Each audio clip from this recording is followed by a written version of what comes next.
Daniel 5:24. അതുകൊണ്ട് അവിടുത്തെ സന്നിധിയിൽ നിന്ന് അയക്കപ്പെട്ട ഒരു കരം ഇത് എഴുതിയിരിക്കുന്നു. ആ ലിഖിതം ഇതാണ്: മേനെ മേനെ തെക്കേൽ പാർസീൻ. ഇതാണ് അർത്ഥം. മേനെ, ദൈവം നിന്റെ രാജ്യത്തിന്റെ നാളുകൾ എണ്ണുകയും അതിന്റെ അവസാനം കുറിക്കുകയും ചെയ്തിരിക്കുന്നു. തെക്കേൽ, നിന്നെ തുലാസിൽ തൂക്കി കുറവുള്ളവനായി കണ്ടിരിക്കുന്നു.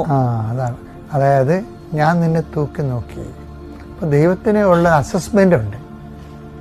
ഈ അസസ്മെന്റ് ഉള്ളത് കാരണം എന്നെ നിങ്ങളെ ഭീതിപ്പെടുത്തുന്ന സംഭവം ഈ അസസ്മെൻ്റാണ്. അസസ്മെൻ്റ് ഉള്ളത് കാരണം ഏത് സമയത്തും തൂക്കപ്പെടാം.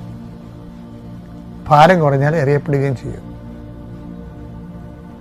അതാണ് വിഷയം. ക്രിസ്തുവിൻ്റെ കാലം വരുമ്പോഴും അസസ്മെൻറ്റിന് കുഴപ്പമൊന്നുമില്ല. എന്താ പറയണത്? 6:38 എന്താ പറയണത്? ലൂക്കായുടെ വിശുദ്ധത്തെ ലൂക്ക 6:38. നിങ്ങൾ അളക്കുന്ന അളവ് കൊണ്ട് തന്നെ നിങ്ങൾക്കും അളന്നു കിട്ടും.